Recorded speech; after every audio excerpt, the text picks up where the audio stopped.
जय हिंद दोस्तों, बड़ी अपडेट। और ये अपडेट है 8वें वेतन आयोग के ऊपर। और सवाल पूछे गए कि यदि आप 15 तारीख को अपनी इंटरनल मीटिंग में टर्म्स ऑफ रेफरेंस के बारे में आप क्या सोच रहे हैं, फिटमेंट फैक्टर के बारे में आप क्या सोच रहे हैं, मिनिमम वेज के बारे में आप क्या सोच रहे हो। हाँ जी दोस्तों, सवाल क्या 1 जनवरी 2026 का टर्म्स ऑफ रेफरेंस में कहीं जिक्र नहीं, तो क्या सरकार 1 जनवरी 2026 से वेतन आयोग नहीं देगी? क्या उसका एरियर नहीं देंगे? क्या उसका वेतन भत्ते नहीं देंगे? उसमें जिक्र नहीं है। क्या पेंशनर्स को फायदा होगा? तो क्या पेंशनर को 8वें वेतन आयोग में शामिल नहीं किया जाएगा? क्या डीआर यानी महंगाई राहत पर भी कैंची चल सकती? तमाम सवाल किए गए और तमाम सवालों के जवाब दिए हैं यानी डॉक्टर शिव गोपाल मिश्रा जी ने। और शिव गोपाल मिश्रा जी एनसीजीएसएम स्टाफ साइड के यानी जनरल सेक्रेटरी हैं और ऑल इंडिया रेलवे फेडरेशन के सचिव हैं और एनआरएमयू यानी नेशनल रेलवे मजदूर यूनियन के भी सचिव हैं। यानी इन्होंने कहा है कि बिल्कुल दोस्तों, अब एक एक सवाल और जवाब, क्योंकि ये कल न्यूज तक के इंटरव्यू में जो मैं आपके सामने रख रहा हूं, बहुत सारे सवाल थे, बहुत सारे उन्होंने जवाब दिए सिलसिलेवार। यानी 1 घंटे का इनका एपिसोड है। हम आपको 5 से 7 मिनट में इसमें कंक्लूड करेंगे कि आखिर कौन कौन से सवाल थे। सबसे पहले उन्होंने उनका अभिवादन के साथ किया कि आखिर सरकार ने नोटिफिकेशन जारी कर दिया है, इस नोटिफिकेशन से आप कितने संतुष्ट हो? क्यों लोगों में असमंजस फैला हुआ है? उन्होंने कहा मैं नोटिफिकेशन की भाषा से बिल्कुल सहमत नहीं हूं।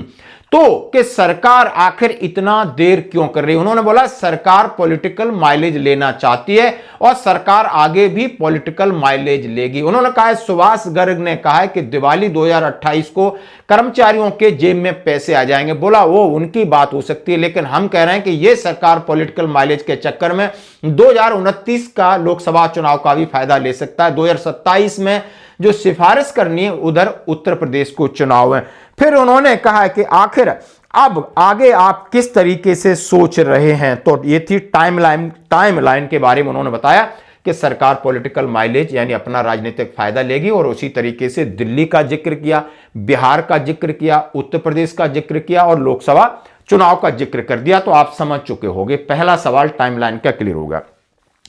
अब दूसरी बात की कि आखिर आगे कैसे काम चलेगा, तो उन्होंने बोला कि 3, एक तो सरकार है जिसने पैसा देना है और दिलवाना है, जो कमीशन यानी जो आयोग बैठा है, जस्टिस रंजना देसाई उनकी अध्यक्ष हैं, 2 और उनके साथ जो सदस्य हैं, और तीसरा है स्टेक होल्डर। और स्टेक होल्डर यानी गवर्नमेंट ने जो टर्म्स ऑफ रेफरेंस जारी किया है, टर्म्स ऑफ रेफरेंस की भाषा बिल्कुल उचित नहीं है, जैसा कि 6ठे और 7वें वेतन आयोग में क्लियर पेंशनर के लिए था और क्लियर सारी चीजें थी। इस बार उन्होंने गोलमोल किया, इसलिए असमंजस की स्थिति है, इसलिए कर्मचारी संघ उनसे नाराज है। ना ही उन्होंने कहा पेंशनर्स के लिए अच्छी बात की है, ना ही उन्होंने कहा जो सर्विंग है उनके लिए कहा है। उन्होंने अपनी दशा और अपनी व्यथा उसमें डाल दी है कि इसको ध्यान में रखना है। तो पहले उनकी भाषा बिल्कुल भी सही नहीं है। पॉलिटिकल माइलेज भी लेना चाहते हो आप, देना भी नहीं चाहते हो, तो वेतन आयोग 10 साल के बाद बिठाने का मतलब क्या है?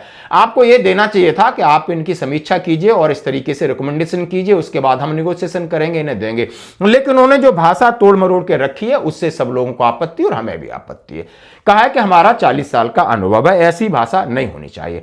अब उन्होंने कहा तो ये तो गवर्नमेंट का रुख देख लिया। अब उन्होंने बोला आप कमीशन से आप कितनी उम्मीद करते हो? उन्होंने रंजना देसाई के बारे में कहा वो एक महिला है और महिला खर्चे को समझ सकती है कि घर में किस प्रकार का खर्चा आता है और किस तरीके से घर चलता है। तो उन्होंने कहा नीचे कर्मचारी हो या अधिकारी, सारी चीजें उनके सामने, तो हम उनसे पूरी तरह आश्वस्त हैं, उम्मीद है हमें कि नहीं वो हमारे पक्ष में निर्णय लेंगी। तो ये आयोग के बाद। अब आयोग बोला कब तक सिफारिश कर रिपोर्ट अपना देगा? बोला 18 महीने का इनको टाइम दिया है और 18 महीने से वो 1 साल में भी दे सकते हैं, लेकिन सरकार इसको लंबा खींचेगी। ये सरकार की नियत और नीति का हिस्सा है कि पॉलिटिकल माइलेज यानी राजनीतिक फायदा उठाएगी सरकार, ये बात सही है। तो राजनीतिक फायदा उठाएगी, उनसे पूछा गया तो क्या कुछ देगी नहीं? पे कमीशन बनता इसलिए कि पेंशनर को फायदा हो यानी सर्विंग को फायदा हो, इसीलिए नहीं होता है कि किसी की कटौती की जाए। कटौती का तरीका और हो सकता है, लेकिन इस बार उन्होंने आश्वासन दिया कि हमारी उच्च अधिकारियों से बात हुई है और उसमें हमने क्लियर कर दिया कि ऐसा कुछ नहीं है, भाषा में फर्क हो सकता है लेकिन इरादा हमारा साफ सुथरा है। अच्छा, फिर उन्होंने बोला अब आगे कैसे काम चलेगा? उन्होंने बोला जितने स्टेक होल्डर हैं उन सबसे ये प्रतिवेदन मांगेंगे, मेमोरेंडम मांगेंगे। अभी उनका ऑफिस सेटअप नहीं हुआ है, अपनी अपनी जगह पे काम कर रहे हैं। दिल्ली में कार्यालय बनेगा तो ये बैठेंगे, उसके बाद वो शेड्यूल बनाएंगे। सबसे पहले उन्होंने कहा है सबसे प्रतिवेदन लिया जाएगा और सबसे जितने केंद्रीय कर्मचारी संगठन है उनकी जो रिप्रेजेंटेटिव है, उन्होंने कहा एनसीजेसीएम है, नेशनल काउंसिलिंग आप जेसीएम स्टाफ साइड के जनरल सेक्रेटरी खुद यही है। अब उन्होंने बोला कि हमने अपनी इंटरनल मीटिंग 15 तारीख को रखी, यानी 15 यानी नवंबर को रखी। अब उन्होंने कहा है हम उसमें टर्म्स ऑफ रेफरेंस में जो दिया है उसमें बदलाव की बात करेंगे और अपना सही तरीके से चीजें रखेंगे जो कि तार्किक हों। इस तरीके से नहीं रखेंगे कि अगला सुनते ही बिदक जाए। उन्होंने बोला सीधा क्या है, फरुक्काबादी खेल है, सीधी सीधी चीजें रखेंगे। उन्होंने कहा फिटमेंट फैक्टर के बारे में फिर भी बात की जाएगी कि कम से कम इससे कम नहीं होना चाहिए।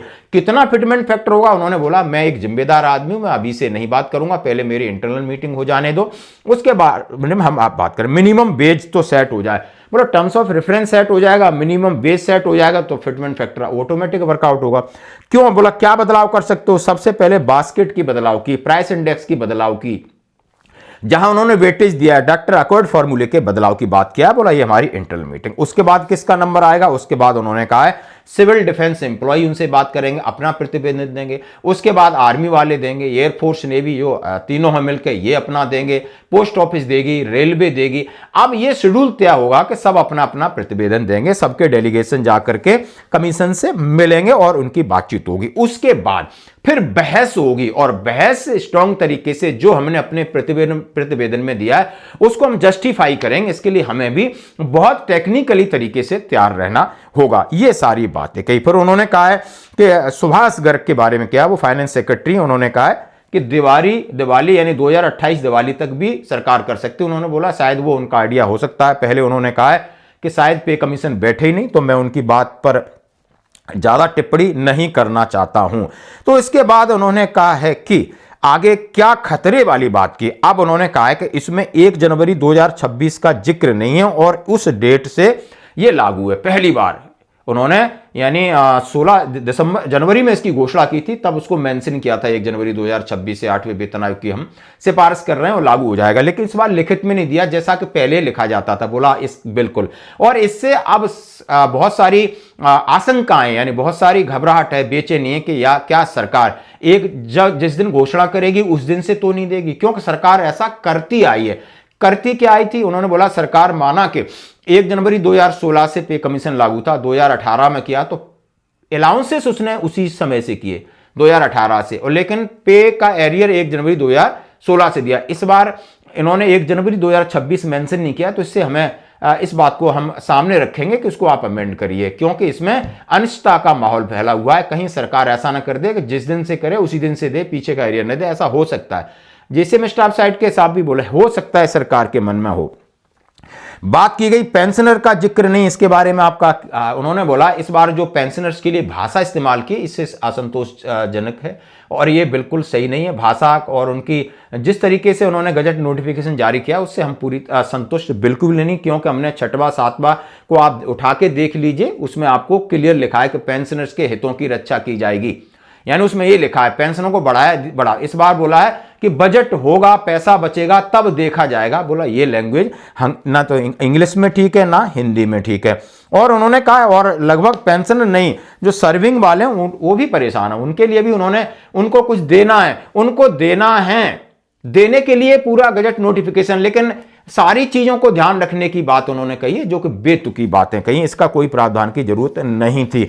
और उन्होंने कहा कि डीए-डीआर का भी खतरा हो सकता है। बोला नहीं ऐसा नहीं है। पर बोला आप समझ सकते हो पेंशनर और डीए-डीआर के बारे में। बोला जितनी मेरी बात हुई है, जो मेरी बातचीत हुई उसमें सभी ने हमें आश्वस्त किया आप चिंता करने की कोई बात नहीं है, और लोकसभा चुनाव है, सरकार ऐसा नहीं करेगी। पेंशनर्स बहुत हैं इस देश के अंदर, बहुत बड़ी वोट बैंक है, सरकार भी समझ सकती है कि 2029 लोकसभा चुनाव के बाद तो करेगी नहीं, पहले करेगी, और पहले यदि छेड़खानी करेगी तो सरकार औंधे मुंह गिरेगी भी। और बिल्कुल दोस्तों, तो ये सारी चीज की बातचीत जो इसका कंक्लूजन मैंने आपके सामने पेश किया।